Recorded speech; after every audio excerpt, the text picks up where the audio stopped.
আমাৰ দনেশ দলে বিজয়পুৰ তুলচেট গাঁৱৰ আছিলে তেখেতক নিৰ্মমভাৱে অন্যায়ভাৱে তেওঁক মাৰ্ডাৰ কৰা হৈছে। আমি প্ৰথমতে তাকাম দলে অপোন কামাং ফালৰ পৰা আমি গৰিহণাই দিছোঁ। যিখিনি এই কাৰ্য লিপ্ত ইতিমধ্যে আমি জানিব পাৰিছোঁ। আমি দীঘলীয়া লিষ্ট এখন পাইছোঁ। ইয়াতে কনং ময়ং ৰুকচিন, ইছা ময়ং লিংকা, আবা তাইত পাছিঘাট, অনুম জাংকে পাছিঘাট, হাওলা তাইত গাদুম, অনুপম মৰাং ৰাংকপ তিনিআলি, কেয়াৰ অফ গিৰিন মৰাং। এইখিনিৰ ওপৰত আমাৰ সন্দেহ হৈছে তেওঁলোকে পুৰা প্লানিং কৰি পিনি আমাৰ দলে বংশৰ এটা সুযোগ্য সন্তানক মাৰ্ডাৰ কৰিছে তেওঁলোকে। গতিকে আমি তাকাম দলে অপোন কামাং ফালৰ পৰা তেওঁলোকক গৰিহণাই দিছোঁ। তাৰ লগতে আমি অৰুণাচল প্ৰশাসন আৰু আমাৰ জোনাই প্ৰশাসনক আমি অনুৰোধ জনাইছোঁ, দাবী জনাইছোঁ যে যিখিনি কালপ্ৰিট সেই কালপ্ৰিটক অনতিপলমে এৰেষ্ট কৰিব লাগে। আৰু চাওক আপুনি অৰুণাচল আৰু অসম দুটা ছেপাৰেট ষ্টেট। অৰুণাচলত কেছটো আৰু আমাৰ অসমৰ কেছটো অকণ বেলেগ। আমাৰ দুখীয়া বুলি তাতে অৰুণাচলত তেওঁলোকে মেনেজ কৰিব পৰা যায় আমাৰ সন্দেহ হৈছে। আমি দলে বংশৰ হৈ পিনি সন্দেহ কৰিছোঁ অৰুণাচলত তেওঁলোকে মেনেজমেণ্ট কৰি পিনি আমাৰ কেছটোক ঢিলা কৰিব পাৰে। গতিকে এই কেছটোক আমাক অসমলৈকে শ্বিফটিং কৰি দিয়ক, আমাৰ স্থানীয় প্ৰশাসনলৈ শ্বিফটিং কৰি দিয়ক কেছটো। আমাৰ জুডিচিয়েল আছে, আমাৰ জুডিচিয়েললৈকে শ্বিফটিং কৰি দিয়ক, যাতে অৰুণাচলত তেওঁলোকে টকাৰ প্ৰলোভন দি পিনি কেছটো ঢিলা কৰিব নোৱাৰে। তাৰ প্ৰতি আমি লক্ষ্য ৰাখি পিনি আমি তাকাম দলে অপোন কামাঙৰ পৰা আমি এইটোৱে কৈছোঁ, আমাৰ অসমলৈ কেছটো শ্বিফটিং কৰি দিয়ক। আমাক উচিত তদন্ত লাগে। জানিব পৰা মতে তেওঁলোকৰ কিবা পাৰিবাৰিক কণ্ডল বুলি মই শুনিছোঁ। তেওঁলোকৰ আমাৰ গিৰিন মৰাঙৰ কোনো চচুৰ বুঢ়া কি বিয়য় বুলি শুনিছোঁ আমি। গিৰিন মৰাঙৰ বিয়য়। গিৰিন মৰাং আমাৰ জোনাইৰ বাসিন্দা, তেওঁৰ কিবা ৰিলেটিভ বুলি আমি শুনিছোঁ। গতিকে তেওঁ কিবা দ্বিতীয় বিবাহ কৰিছে বুলি, ছেকেণ্ড মেৰেজ কৰিছে বুলি শুনিছোঁ। গতিকে আমাৰ মিচিঙত এটা নিয়ম আছে, তেওঁ বিয়া পাতিছে আমাৰ দুকতাত বা লোপাং বুলি এটা নিয়ম আছে, চুৰ ডেকা বুলি কয় আমাৰ অসমীয়াত। আমাৰ মিচিঙৰ নিয়মতে তেওঁ দুকতাত কৰিবলৈ গৈছিলে, দুকতাত দেখা দিব গৈছিলে। সেইজন মানুহক দূত বুলি কয় আমাৰ। এই দূতজনক তেওঁলোকে কি সূত্ৰত মাৰি পেলালে সেইটো আমাৰ বিচাৰ্যৰ বিষয়। গতিকে আমাৰ দলে বংশৰ মানুহক তেওঁলোকে কি বুলি ভাবিছে? অসমত দলে বংশৰ এটা ইতিহাস আছে। দলে বংশৰ ইতিহাস আছে অসমত মিচিঙৰ ভিতৰত। গতিকে আমি উচিত যদি ন্যায় নহয় তেতিয়াহ'লে আমি দলে বংশ সদিয়াৰ পৰা গোটেই অসমত যিমানখিনি দলে বংশৰ আমাৰ পৰিয়াল আছে আমি তাৰ এগেইনষ্টত লাগি যাবলৈ বাধ্য হ'ম। ইতিমধ্যে জানিব পাৰিছোঁ পাগলামৰ গাদুমত বুলি আমি ইতিমধ্যে গম পাইছোঁ।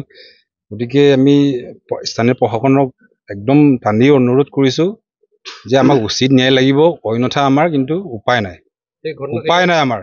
হত্যাকাণ্ডত কিমানজন জড়িত আছে? 7জন বুলি ইতিমধ্যে আমি গম পাইছোঁ। যে 7জনক কোনোবাই স্থানীয় প্ৰশাসনৰ লগত চেলেণ্ডাৰ কৰিছে বুলি আমি খবৰ পাইছোঁ। কিন্তু আমাক অৰুণাচল নহয় অসমলৈ কেছটো আমাক ৰিফাৰ লাগে। আমি ইতিমধ্যে আমাৰ স্থানীয় থানা জোনাই থানাত আমি FIR লজ কৰিছোঁ আৰু আমি অফিচাৰৰ বিষয়টো অৱগত কৰাইছোঁ। আমাৰ এই বিষয়ৰ লগত আলোচনা কৰিছোঁ আৰু দোষীক উচিত পানিছমেণ্ট দিব লাগিব। অন্যথা যিহেতু তেওঁলোকে আমাৰ অসমৰ মানুহ, আমাৰ দলে বংশৰ মানুহক অৰুণাচলত মাৰ্ডাৰ কৰিছে, সেইটো লাষ্টত গৈ পিনে অসম অৰুণাচল বুলি ইছ্যু যাতে নহয়, আমি দুটা ষ্টেটৰ ভিতৰত সেইটো নিবিচাৰোঁ। সেইকাৰণে আমি কৈছোঁ কি আমাক উচিত ন্যায় লাগে। গতিকে এই কেছটো আমাৰ অসমলৈ শ্বিফটিং কৰি দিয়ক, অন্যথা আমি দলে বংশই অসমত শদিয়াৰ পৰা ধুবুৰীলৈকে যিমান আমাৰ দলে বংশৰ মানুহ আছে আমি দৰকাৰ হ'লে তাৰ এগেইনষ্টত তাত প্ৰতিবাদত আমি কাৰ্যসূচী ল'বলৈ বাধ্য হ'ম। আমি ইতিমধ্যে আলোচনা কৰিছোঁ, আমাৰ দলে বংশৰ আমাৰ পৰিয়ালে আলোচনা কৰিছোঁ। কেছটো যদি তেওঁলোকে সঠিক সিদ্ধান্ত নলয় বা সঠিক দিশে বিচাৰ নহয় তেতিয়াহ'লে আমি দলে বংশই তাৰ প্ৰত্যুত্তৰ দিবলৈ সাজু আছোঁ। মাৰধৰ কৰিছে বুলি কৈছে আৰু একেলগে মানে 6-7জন মিলি পেলাই। মানুহজনৰ বয়স কিমান হৈছিলে? বয়স প্ৰায় 55-60 ভিতৰত হ'ব আৰু এফআইআৰটো তেখেতৰ মানে কলেন টাইট যিসকলে মাৰ্ডাৰ কৰিছে তাৰ ছোৱালীকেইটাৰ বাপেকে দিছে। তাৰ আমি কিবাটো এফআইআৰ কপিটো দেখি পাইছোঁ যে কেনং ময়ং ৰুকচিন লিংকা বুলি ইয়াত দিছে। কেয়াৰবটো নাজানো। ইছা ময়ং তাৰ ছোৱালীৰ নাম, লিংকা ভিলেজ। আব্বা টাইট পাছিঘাট, কেয়াৰব কলেন টাইট, এইটো তাৰ ল'ৰা আছিলে। অনম জাংকি পাছিঘাট তাৰ মানুহজনী, তাৰ বোৱাৰী। আৰু হাউলা টাইট গাডুম ভিলেজ, এইটো হ'ল তাইৰ মানে কলেন ময়ঙৰ ডাঙৰ মাইকীজনী। অনুপম মৰাং ৰাংকপ তিনিআলি জোনাই, কেয়াৰব গিৰিন মৰাং। অয়ৌ মুপুন ময়ং ৰাংকপ তিনিআলি, এইটো অনুপমৰ মানুহজনী মানে। এইটো থানা গাদুমতে দিছে বুলি শুনিছোঁ মানে। কপিটো আমাক দিছে, তাৰ এজাহাৰ কপিটো, এফআইআৰ কপি। এতিয়া আপোনালোকে কি বিচাৰে? এতিয়া আমি এইটোৱে বিচাৰিম গাঁৱৰ মানুহ হিচাপে যে যিজনক হত্যা কৰিছে তাৰ প্ৰকৃত মানে কিবা হ'ব লাগে, ন্যায় পাব লাগে। আৰু চৰকাৰক এইটোৱে জনাম, অৰুণাচল প্ৰশাসন আৰু আমাৰ অসমৰ প্ৰশাসনক এইটোকে জনাম যে যাতে দুখীয়ে মানে উচিত শাস্তি পাব লাগে আৰু ন্যায় পাব লাগে যিজনে হত্যা কৰিছে। ঘটনাটো মানে ধনেশ দলে আমাৰ এই গাঁৱৰে আছিলে। গাঁওখনৰ নাম আমাৰ টুচেট, নামনি বিজয়পুৰ টুচেট গাঁও। এই কৰ্মসূত্ৰে আজি 15-20 বছৰ ধৰি ঘৰৰ পৰা ওলাই আপোনাৰ গাদুমত মানে তাতে গড় জমাই পাতি আছিলে বুলি এঘৰত মানে তাই অৰুণাচলত। তাৰ কলেন টাইট তেখেতৰ গড় আছিলে।